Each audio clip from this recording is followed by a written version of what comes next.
Study വേൾഡിന്റെ പുതിയൊരു ക്ലാസ്സിലേക്ക് സ്വാഗതം. ഞാൻ കൃഷ്ണ. ഇന്ന് നമ്മൾ ഡിസ്കസ് ചെയ്യാൻ പോകുന്നത് പ്രവൃത്തിയെ കുറിച്ചാണ്. ക്ലാസ്സിലേക്ക് പോകുന്നതിന് മുമ്പ് നിങ്ങൾ ഈ ചാനൽ ആദ്യമായിട്ടാണ് കാണുന്നതെങ്കിൽ ഒന്ന് സബ്സ്ക്രൈബ് ചെയ്യുക. ക്ലാസ്സുകൾ ഇഷ്ടപ്പെട്ടാൽ ലൈക്ക് ചെയ്യുക, കമന്റ് ചെയ്യുക. ഉപകാരപ്രദമായിട്ട് തോന്നുകയാണെങ്കിൽ മറ്റുള്ളവരിലേക്ക് എത്തിക്കാൻ ശ്രമിക്കുക. ക്ലാസ്സിലേക്ക് പോകാം. എന്താണ് പ്രവൃത്തി അല്ലെങ്കിൽ വർക്ക് എന്ന് പറഞ്ഞാൽ ഉദ്ദേശിക്കുന്നത്? നമ്മളെല്ലാവരും ഓരോ ദിവസവും എന്തെങ്കിലും വർക്കുകൾ ചെയ്തുകൊണ്ടിരിക്കുന്നുണ്ട് അല്ലെ? നിത്യവും വർക്ക് ചെയ്യുന്നവരാണ് നമ്മൾ. പക്ഷെ നമ്മൾ ഫിസിക്സിൽ വർക്ക് എന്ന് പറഞ്ഞിട്ടുണ്ടെങ്കിൽ എന്താ ഉദ്ദേശിക്കുന്നത്? അതായത് ഒരു വസ്തുവിലേക്ക് അല്ലെ ഒരു ഒബ്ജക്റ്റിലേക്ക് നമ്മൾ ഒരു ബലം പ്രയോഗിക്കുമ്പോൾ ആ വസ്തുവിന് ബലം പ്രയോഗിച്ച അതേ ദിശയിൽ സ്ഥാനചലനം സംഭവിക്കുകയാണെങ്കിൽ നമ്മൾ എന്ത് പറയും? അവിടെ ഒരു വർക്ക് നടന്നു എന്ന് പറയും.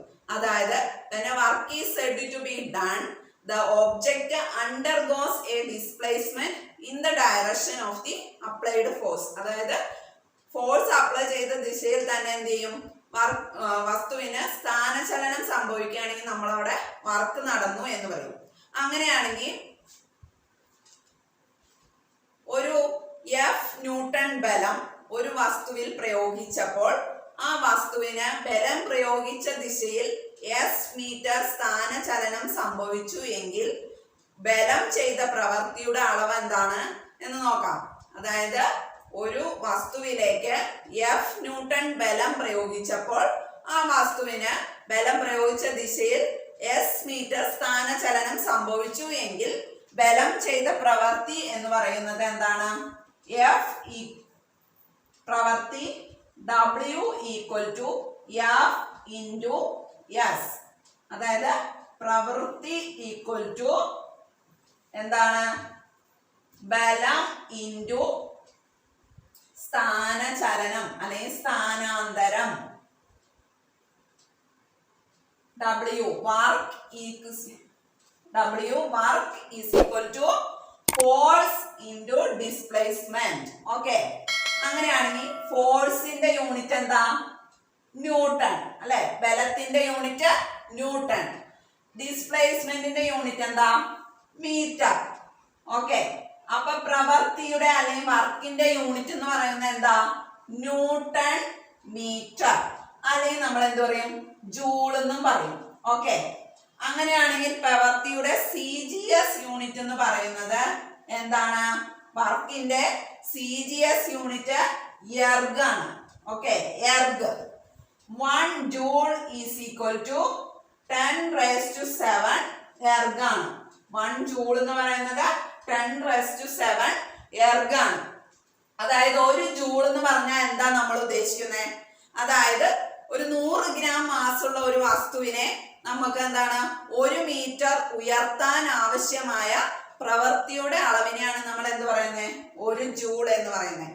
100 ഗ്രാം മാസുള്ള ഒരു വസ്തുവിനെ 1 മീറ്റർ ഉയർത്താൻ ആവശ്യമായ പ്രവൃത്തിയുടെ അളവാണ് 1 ജൂൾ എന്ന് പറയുന്നത്. ഇനി 1000 ജൂൾ ചേർന്നാൽ എന്തായി? ഓക്കെ. 1 കിലോ ജൂൾ ആവും. 1000 ജൂൾ ചേരുമ്പോ എന്താണ്? 1 കിലോ ജൂളാണ് ആവുന്നത്. ഇനി നമ്മൾ പ്രവൃത്തി ചെയ്യുക എന്ന് പറഞ്ഞില്ലേ? ഇപ്പൊ നമ്മൾക്ക് ഇവിടെ ഒരു ഒബ്ജക്റ്റ് ഇരിപ്പുണ്ട്, ഒരു വസ്തു ഇരിക്കണ്ട്. നമ്മളെന്താണ് ഇവിടെ ഒരു ബലം പ്രയോഗിച്ചു കഴിഞ്ഞാൽ ആ വസ്തുവിനെ ഇത്രയും ദൂരത്തേക്ക് നീക്കി വെച്ചു. ആ വസ്തു ഇത്രയും ദൂരത്തേക്ക് നീക്കി വെച്ചു. അതായത് ആ വസ്തുവിന് ഈ ബലം പ്രയോഗിച്ച ദിശയിൽ തന്നെ എന്താണ്? സ്ഥാനചലനം സംഭവിച്ചേക്കുവാണ്. അപ്പൊ നമ്മൾ എന്ത് ചെയ്യും? അവിടെ ഒരു പ്രവൃത്തി ചെയ്തു എന്ന് നമ്മൾ പറയും.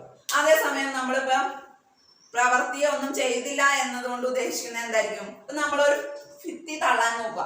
ഭിത്തിയിലേക്ക് നമ്മൾ അതിനെ തള്ളി മാറ്റാൻ വേണ്ടിയിട്ട് ബലം പ്രയോഗിച്ചു. പക്ഷെ ഭിത്തി മാറുന്നുണ്ടോ?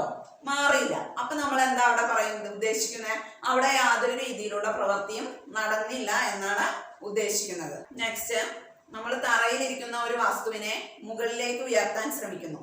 അപ്പൊ നമ്മൾ ഒരു ബലം പ്രയോഗിക്കുന്നു. ആ പ്രയോഗിക്കുന്ന ബലത്തിന് അനുകൂലമായ ദിശയിലാണ് നമ്മൾ വസ്തുവിനെ മുകളിലേക്ക് ഉയർത്തുന്നത്. പക്ഷെ അവിടെ ഒരു ഗ്രാവിറ്റേഷണൽ ഫോഴ്സ് വരുന്നുണ്ട്. അതായത് നമ്മൾ ഉയർത്തുന്ന വസ്തു ഉയരുന്നതിനെതിരെയായിട്ട് ഒരു ഗ്രാവിറ്റേഷണൽ ഫോഴ്സ് ഓപ്പോസിറ്റ് ദിശയിലുണ്ട്. അപ്പൊ നമ്മൾ ചെയ്യുന്ന പ്രവൃത്തി എന്ന് പറയുന്നത് എന്താണ്?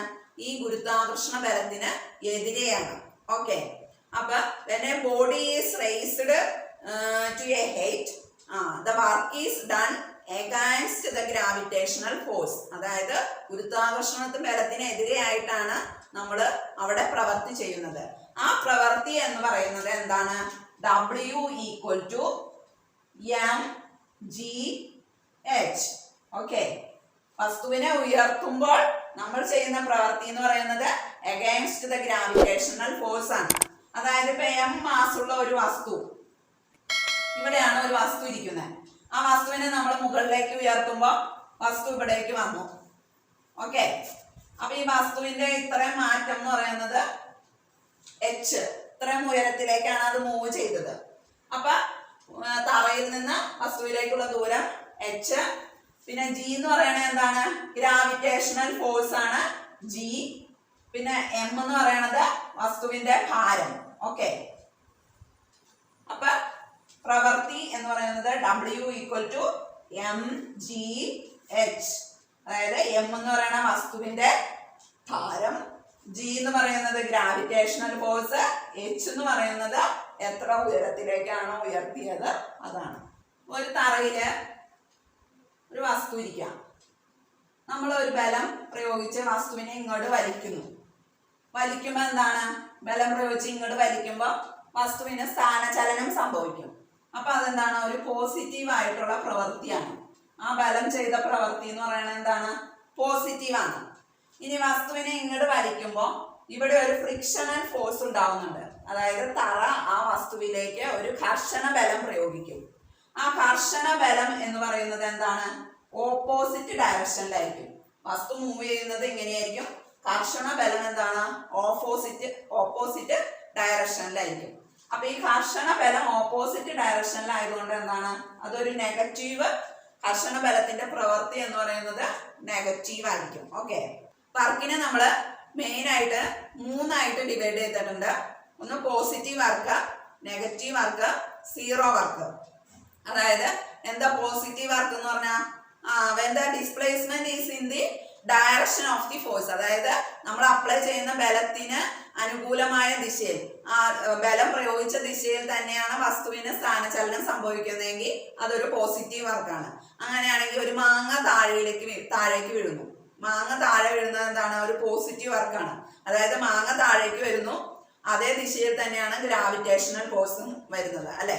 അതായത് a body falls freely under gravity. അതായത് മാങ്ങ താഴെ വരുന്നു, അതായത് ഒരു ബോഡി താഴേക്ക് വരുന്നത് എന്താണ്? പോസിറ്റീവ് വർക്കാണ്. അടുത്തത് നെഗറ്റീവ് വർക്ക്. നെഗറ്റീവ് വർക്ക് എന്ന് പറഞ്ഞാൽ എന്താ ഉദ്ദേശിക്കുന്നത്? നമ്മളൊരു വസ്തുവിലേക്ക് ബലം പ്രയോഗിക്കുമ്പോൾ ആ പ്രയോഗിച്ച ബലത്തിന്റെ ഓപ്പോസിറ്റ് ഡയറക്ഷനിലാണ് വസ്തു മൂവ് ചെയ്യുന്നതെങ്കിൽ എന്താണ്? അവിടെ പ്രയോഗിച്ച ബലത്തിന്റെ പ്രവൃത്തി എന്ന് പറയുന്നത് എന്തായിരിക്കും? നെഗറ്റീവ് ആയിരിക്കും, അല്ലെ?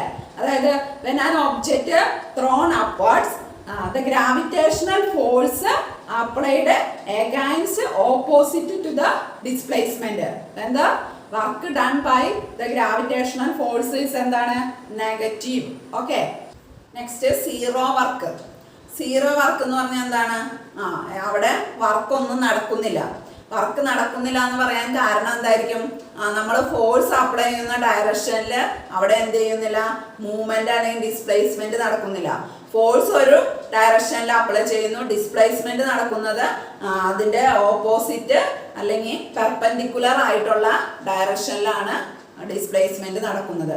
അതായത് എന്താ? Displacement is perpendicular to the force. അങ്ങനെയുള്ള സന്ദർഭത്തിൽ എന്താണ്? വർക്ക് സീറോ ആയിരിക്കും. അങ്ങനെയാണെങ്കിൽ അതിന് എക്സാമ്പിൾ എന്ന് പറയുന്നത്, ഇപ്പൊ ഒരാൾ നടന്നു പോകുന്നു, അയാളുടെ തലയിൽ എന്തെങ്കിലും ഇരിപ്പുണ്ടെന്ന് വിചാരിക്കാം. അപ്പൊ അയാൾ നടക്കുന്നുണ്ട്, ഡിസ്പ്ലേസ്മെന്റ് നടക്കുന്നുണ്ട്. പക്ഷെ ഫോഴ്സ് അപ്ലൈ ചെയ്യുന്നത് ഏതാ? തലയിലിരിക്കുന്ന വസ്തുവിൽ നിന്ന് താഴോട്ടുള്ള ഫോഴ്സ് എന്ന് പറഞ്ഞാൽ ഗ്രാവിറ്റേഷണൽ ഫോഴ്സും ഉണ്ട്.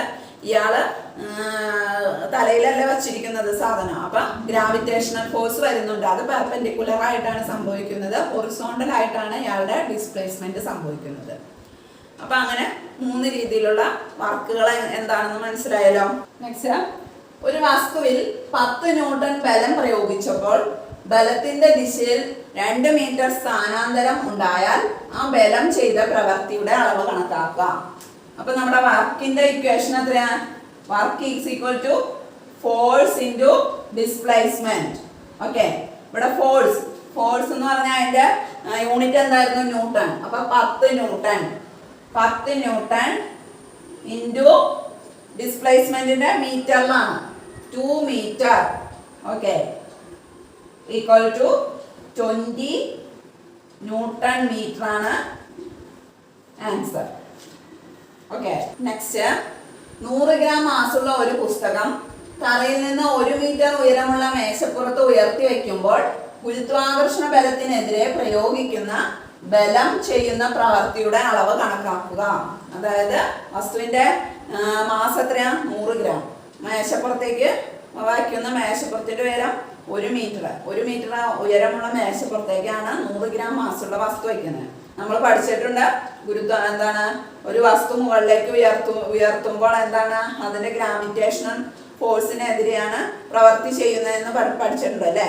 അതായത് when an object raised to a height, the work done against the gravitational force is എന്താ?